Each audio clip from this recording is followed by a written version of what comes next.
Hello students, last लेक्चरमध्ये आपण पाहिलं expansion of a determinant of order 2 and expansion of a determinant of order 3, minors, cofactors आणि value solution of a linear equation by using Cramer's rule.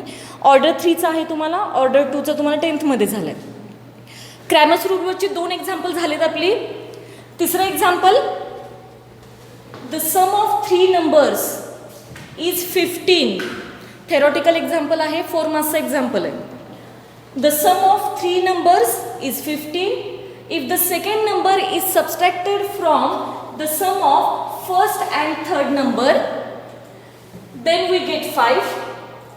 when the third number is subtracted from the sum of twice the first number and the second number, we get 4. तर find 3 numbers. आपल्याला ते 3 number find out करायचे आहेत आणि त्यांनी conditions दिलेत. त्या कंडिशनवरून पहिल्यांदा ते 3 इक्वेशन्स काय आहेत हे काढूया. आपल्याला काढायचं काय आहे, फाइंड द 3 नंबर्स. तर ते 3 नंबर समजा एक्स वाय झेड आहेत असं मानूया आपण. Suppose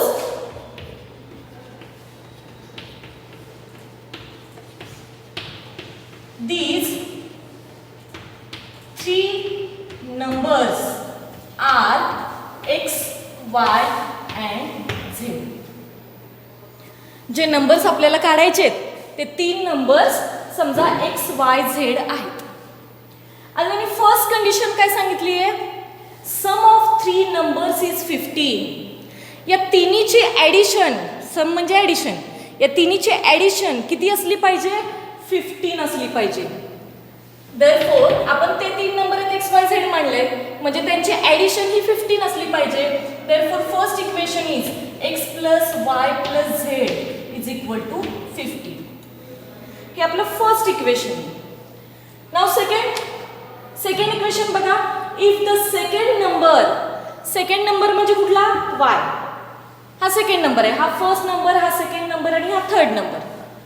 second number is subtracted from the sum of first and third. बघा, सेकंड नंबर हा सबस्ट्रॅक्ट करायचा म्हणजे मायनस करायचा. कशामधून, sum of first and third मधून. What is first, x. What is third, Z. आणि त्याची सम म्हणजे ॲडिशन, एक्स प्लस झेड मधून वाय सबस्ट्रॅक्ट करायचं आहे. So second equation is x plus y minus x plus z minus y and its value is 5. We will get 5. So here it is equal to 5. हे जे equation आहे ते rearrange करूया कारण आपल्याला पहिला कोएफिशियंट x लागतो, नंतर y लागतो, परत z लागतो, बरोबर का. म्हणून इथं रिअरेंज करून घेऊया इक्वेशन. काय मिळेल इक्वेशन, x प्लस आहे तसा लिहिला, minus y and plus z is equal to 5. Then 2 equation मिळाली आपल्याला. थर्ड इक्वेशन, तिसरं इक्वेशन काय आहे बघा. when the third number is subtracted, third number म्हणजे z हा सबस्ट्रॅक्ट करायचा आहे. कशामधून, फ्रॉम द सम आहे कशाची, ट्वाइस द फर्स्ट नंबर पहिल्या नंबरचा ट्वाइस म्हणजे 2x and the second number म्हणजे y म्हणजे 2x प्लस y मधून तिसरा नंबर, थर्ड नंबर आहे तो काय करायचा आपल्याला, सबस्ट्रॅक्ट करायचा आहे. म्हणजे थर्ड इक्वेशन काय येणार, 2x प्लस y आणि त्यातून सबस्ट्रॅक्ट काय करणार तुम्ही, मायनस z. बघा, थर्ड नंबर दिलेली कंडिशन फक्त ह्या लिहिलेल्या याच्यामध्ये सॅटिस्फाय होतीये का फक्त बघायचं. थर्ड नंबर झेड आहे, बरोबर. सबस्ट्रॅक्ट केलाय, मायनस केलाय, subtracted from the sum of addition आहे इथं, ट्वाइस द फर्स्ट नंबर पहिल्या नंबरचा ट्वाइस, एक्सचा 2 times and the second number Y. दोन्हीच्या सम मधून हा थर्ड नंबर सबस्ट्रॅक्ट केला, वी विल गेट 4. हे इक्वेशन पण रिअरेंज करूया. रिअरेंज केलं तर आपल्याला काय मिळेल, 2x plus y minus z is equal to 4. 3 equations मिळाली. 3 इक्वेशन्स मिळाली. By using Cramer's rule we will find x y and z. आता ही जी 3 इक्वेशन्स आहेत, बोर्डवरती जागा थोडी कमी आहे त्यामुळे हे जे एक्झाम्पल लिहिलेले ते पुसते आणि ही 3 इक्वेशन्स आहेत ती वरती लिहून घेते.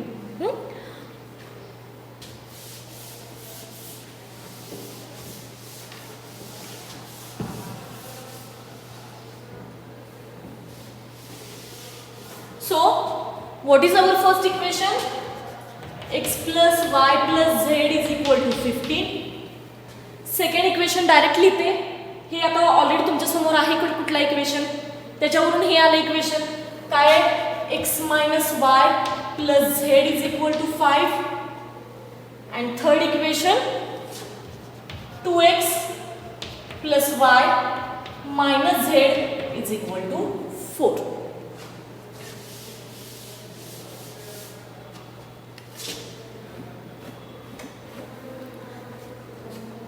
आता आपल्याला d काढायचं आहे, dx काढायचं आहे, बरोबर. d काढायचं आहे, dx काढायचं आहे, dy काढायचं आहे, dz काढायचं आहे आणि त्याच्यावरून आपण x y आणि z काढूया. सुरुवातीला बघा d म्हणजे काय ना, इट इज अ डिटर्मिनंट. कशाचे कोएफिशिएंट घेतो आपण, x y z चे कोएफिशिएंट घेतो. आता इथे इक्वल टू साइनच्या पुढे कॉन्स्टंट टर्म ऑलरेडी आहेत, हां तरीही चेक केलं तरी चालेल. इक्वल टू साइनच्या पुढे ऑलरेडी कॉन्स्टंट टर्म आहेत, पण तरीही एक्झाम्पलमध्ये एकदा चेक करायचं, हां कॉन्स्टंट टर्म इक्वल टू साइनच्या पुढे आहेत की नाहीत ते. बघा फर्स्ट रो याचे कोएफिशिएंट येतील 1 1 1.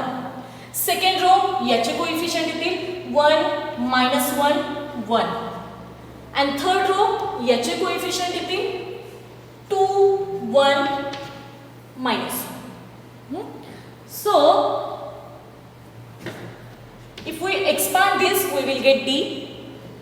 Expansion करूया. 1 into bracket -1 into -1 is 1 and -1 into 1 is 1. Okay, then -1 second number -1 into bracket. आता ही डायरेक्ट यायला पाहिजे, मी मागच्या लेक्चरमध्ये पण सांगितलं हे तुम्हाला डायरेक्ट यायला पाहिजे. येत नसेल अजूनही तरी तुम्ही कुठलाही 3 ऑर्डरचा 3/3चा डिटर्मिनंट घ्या आणि त्याचं एक्सपान्शन करा. प्रॅक्टिस केल्याशिवाय हे डायरेक्ट सॉल्व करता येत नाही. आणि जर तुम्ही स्टेप बाय स्टेप सॉल्व करत गेला तर हे 4 मार्क्सचं एक्झाम्पल आहे. हे 4 मार्क्सचं एक्झाम्पल सॉल्व व्हायला तुम्हाला फक्त 15 मिनटं, म्हणजे एक एक्झाम्पल सॉल्व व्हायलाच तुम्हाला 15 मिनटं जातील. आणि 15 मिनटं एका एक्झाम्पलला घेणार 4 मार्क्सच्या. 80 मार्क्सचा पेपर तुम्हाला 3 तासामध्ये कव्हर करायचा असतो. 15 मिनटं तुम्ही नुसते एका एक्झाम्पलमध्ये घालवलं तर तुम्हाला वेळ मिळत नाही टोटल पेपर 80 मार्क्सचा सॉल्व करायला. त्यामुळे काय केलं पाहिजे तुम्हाला, ही जी मेथड तुम्ही जे सॉल्व करता, जेवढं आपल्याला कॅल्क्युलेशन फास्ट करता येईल तेवढं करण्याचा प्रयत्न करायचा. देन -1 इंटू ब्रॅकेट, हे तर तुम्हाला माहिती आहे, त्याचा करस्पॉन्डिंग रो आणि कॉलम इलिमिनेट करायचं आहे. काय काय मिळेल आपल्याला, 1 into -1 which is -1 and -2 into 1 which is 2. Then plus third number into bracket 1 into 1 which is 1. Then minus 2 into -1, 2 into -1 is -2. So here -2 which is equal to, this value is 0 because 1 into -1 is 0, 0 into 0. So this is 0. Then -1 into bracket -3, this is -3. Then plus 1 into bracket, this is minus plus. So 1 plus 2 is 3 which is equal to -1 into -3 is 3. 3 plus 3 which is equal to 6. It is the value of d. म्हणजे d ची value आपल्याला किती मिळाली, 6 मिळाली. आता dx काढूया. dx is equal to determinant. dx मध्ये काय करणार तुम्ही, dx मध्ये फर्स्ट कॉलम आहे तो चेंज करायचा, इंटरचेंज करायचा कशाशी, कॉन्स्टंट टर्मशी. म्हणजे इथं काय येणार 15 5 4 आणि सेकंड आणि थर्ड कॉलम आहे असा 1 -1 1 1 1 -1. एक्सपान्शन करूया. It is equal to 15 into bracket -1 into -1 is 1 minus 1 into 1 which is 1. Then -1 into bracket 5 into -1 which is -5 minus 4 into 1 which is 4. Then third plus 1 into bracket 5 into 1 which is 5, 5 into 1 which is 5,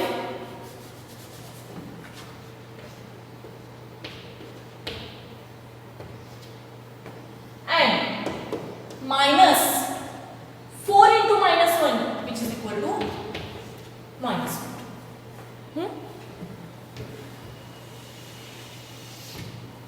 Then this is equal to 1 minus 1 0, 0 into 15 0 च येईल, त्यामुळे पहिली term गेली. Then -1 into bracket -5 -4 -9 right plus 1 into bracket हे minus minus plus होईल 5 plus 4 9. So here -1 into -9 which is 9 plus 1 into 9 which is 9 which is equal to 18.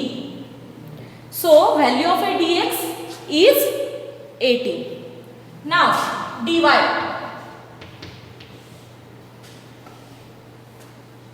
dy is equal to dy मध्ये काय करणार, सेकंड कॉलम आहे तो आता interchange करायचा कशाशी, कॉन्स्टंट टर्मशी. 1 1 2 फर्स्ट कॉलम आहे तसा, याच्या जागी कॉन्स्टंट टर्म म्हणजे 15 5 4 आणि थर्ड कॉलम 1 1 -1. एक्सपांड करूया. 1 into bracket 5 into -1 -5, 4 into 1 -4. Second term -15 into bracket 1 into -1 -1 minus 2 into 1 2 plus third 1 into bracket 1 into 4 4 minus 5 into 2 10. 1 into 4 4 5 into 2 minus 10. Simplify करूया. 1 into bracket -5 -4 -9 -15 into bracket -1 -2 -3. Then plus 1 into bracket 4 -10 -6 which is equal to -9. हे minus minus plus होईल 15 into 3 45. Then 1 into -6 which is 1 into -6 is -6. So that is equal to -9 and -6 दोन्हीची addition होईल, same sign आहेत. -9 and -6 -15 आले, 45 -15 which is equal to 30. So here dy is equal to 30. Now dz. dz is equal to determinant. First, second column आहे तसे ठेवायचे, third कॉलमच्या ऐवजी 15 5 and 4 टाकायचे. 1 1 2 1 -1 1 1 1 -1. ओके. एक्सपान्शन करूया. सॉरी, या थर्ड कॉलमच्या ऐवजी काय येणार आपला 15 5 4. एक्सपान्शन करूया. 1 into bracket minus 1 into 4 which is minus 4, middle sign minus 1 into 5 which is 5, minus second number is 1 into bracket. Now 1 into 4 which is 4, minus 2 into 5 which is 10, then third number plus 15 into bracket 1 into 1 which is 1, and minus 2 into minus 1 which is minus 2. So 1 into bracket minus 4 minus 5 minus 9, minus 1 into bracket 4 minus 10 minus 6, plus 15 into bracket हे minus minus plus होईल 1 plus 2, right? Then 1 into minus 9 is minus 9, minus 1 into minus 6 plus 6, then here is plus 15, 1 plus 2 is 3, 15 into 3 it is 45. Now that is equal to 45 plus 6, what is 51, right? And 51 minus 9 which is 42. 51 minus 9 which is 42. Now we find out d, dx, dy and dz. Here is d, dx, dy and dz. Now we get, therefore x is equal to, what is formula? Dx by d. What is the value of dx? Dx is 18 upon d is 6 which is equal to 3. Y is equal to dy by d is equal to, what is the value of dy? It is 30. 30 by 6 which is equal to 5, and z is equal to dz by d which is equal to 42 by 6 which is equal to 7. So these three numbers are 3, 5 and 7. Check करूया आपले काढलेल्या value same आहेत की नाही. आपल्या समोर equations आहेत 3, 5, 7. Satisfy होत आहेत का बघूया. 3 + 5 8 झाले, 8 + 7 15 बरोबर आहे. देन दुसऱ्यामध्ये 3 + 5 3 - 5 -2 आले, -2 + 7 5 बरोबर आहे. त्यानंतर इथं 3 ठेवले म्हणजे 6 आले, इथं 5 असणार. 6 + 5 11 आला, 11 - 7 which is equal to 4. 11 - 7 which is equal to 4. So हे काढलेले व्हॅल्यू 3, 5, 7 हे आपल्या बरोबर आहेत. काढल्यानंतर एकदा तरी का होईना, जास्त वेळ लागत नाही टॅली करायला. अगदी बघा आपण आता किती 20 सेकंदामध्ये टॅली केलं असेल. हां, आन्सर काढलं क्रॅमर्स रूलनी ते पहिल्यांदा टॅली करायचं, कारण जास्तीत जास्त चुका याच्यामध्येच होतात आन्सर्स काढण्यामध्ये. So this is our theoretical example. टेक्स्टबुकमध्ये एकच आहे सध्या एक्झाम्पल. टेक्स्टबुक जर रेफर करत असाल तर हे एक्झाम्पल सुद्धा इम्पॉर्टंट एक्झाम्पल आहे. मुळात हा पॉईंटच इम्पॉर्टंट आहे, क्रॅमर्स रूल. तर आत्तापर्यंत बघा आपण आता याच्या पुढचा पॉईंट आहे तो म्हणजे area of A triangle and consistency of 3 linear equations. Area आणि कन्सिस्टन्सी ऑफ 3 लिनियर इक्वेशन्स. पण काय झालं आता यातला एरिया आणि कन्सिस्टन्सी ऑफ 3 लिनियर इक्वेशन्स हा पॉईंट आहेत हे दोन, ते तुम्हाला तुमच्या सिलेबसमधून ओमिट केलेत. त्यामुळे ते करायची गरज नाही, ते करायचे नाहीतच. जर CET किंवा JEEचा जर अभ्यास करत असाल तर त्यासाठी एरिया पण करू नका, त्यासाठी फक्त कन्सिस्टन्सीची कन्सेप्ट काय आहे ती वाचावी लागेल. Consistency of 3 linear equation he concept आहे ती थोडीशी तुम्हाला वाचावी लागेल. अगदी सिम्पल आहे CET आणि JEEसाठी, पण तुम्हाला थेरीला एरिया आणि कन्सिस्टन्सी नाही आहे एवढं लक्षात ठेवा. म्हणजेच या टॉपिकमधलं जे आतापर्यंत आपला इथं डिटर्मिनंट संपला आहे, आपला टॉपिक आहे डिटर्मिनंट अँड मॅट्रायसेस, त्यातला डिटर्मिनंट संपला आहे आपला. त्या डिटर्मिनंट टॉपिकमधलं ओमिट काय काय केलं आहे बघा, जे सिलेबसला नाही तुमच्या काय काय आहे तर प्रॉपर्टीज, एरिया आणि कन्सिस्टन्सी. त्यामुळे ते 3 पॉईंट आणि त्याच्यावरची एक्झाम्पल्स करायची नाहीत. काय करायचं आहे तुम्हाला फक्त हे expansion of order 2, expansion of order 3, minors cofactors and Cramer's rule एवढंच तुम्हाला डिटर्मिनंटमधलं आहे आणि तेवढंच करा. 11साठी तेवढंच आहे. जर याच्याही पलीकडं एखाद्या जर मुलाला JEEची तयारी करायची असेल, CETची जर तयारी करायची असेल तर त्यांनी मात्र याच्यामध्ये ॲडिशनल पॉईंट तुमच्यासाठी म्हणून सांगते, प्रॉपर्टीज ऑफ डिटर्मिनंट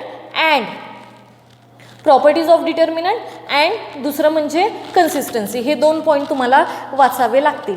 प्रॉपर्टीज हा पॉईंट खरं इम्पॉर्टंट आहे पण तुमच्या सिलेबसमध्ये नाही आहे, पण तो पॉईंट आहे तो आपण 12thला मॅट्रायसेस जो टॉपिक आहे 12thला त्यावेळी आपण तो कव्हर करतो प्रॉपर्टीजचा. त्यामुळे तो आत्ता काही घेत बसणार नाही आहे, तो ऑलरेडी ओमिट आहेच, त्यामुळे तो घेण्यात अर्थही नाही आहे. त्यामुळे एवढंच तुम्ही जे डिटर्मिनंटमध्ये आत्तापर्यंत जेवढं दिलेलं आहे तेवढंच तुम्ही कव्हर करायचं आहे. काय काय करणार परत एकदा सांगते, expansion of order 2, expansion of order 3, त्यानंतर मायनर कोफॅक्टरचे एक्झाम्पल्स आणि क्रॅमर्स रूल. म्हणजे बघा आत्तापर्यंत आपण एवढं बघितलं आहे, expansion of order 2, expansion of order 3, minors cofactors आणि क्रॅमर्स रूल, हे 4 पॉईंट, या 4 पॉईंटवरची एक्झाम्पल्स हे तुम्ही आत्तापर्यंत बघितले. एकदा रिवाईज करा. एक्सपान्शन ऑफ ऑर्डर 2चं काय करणार, क्रॉस मल्टिप्लिकेशन करायचं आणि सबस्ट्रॅक्ट करायचं. ऑर्डर 3साठी वर्किंग रूल आहे. वर्किंग रूल फर्स्ट इलेमेंट त्याचा रो आणि कॉलम इलिमिनेट करायचा, डिटर्मिनंट लिहायचा. सेकंड इलेमेंट त्याला मायनस साईन, त्याचा रो आणि कॉलम डिलीट करायचा आणि डिटर्मिनंट. प्लस थर्ड इलेमेंट त्याचा रो आणि कॉलम इलिमिनेट करायचा आणि त्याचा डिटर्मिनंट लिहायचा. हे एक्सपान्शन ऑफ थर्ड ऑर्डर. त्यानंतर आपण काय बघितलं, मायनस कसे काढतो, त्या इलेमेंटचे करस्पॉन्डिंग रो आणि कॉलम इलिमिनेट करायचा, त्याचा मायनर मिळेल. बरोबर.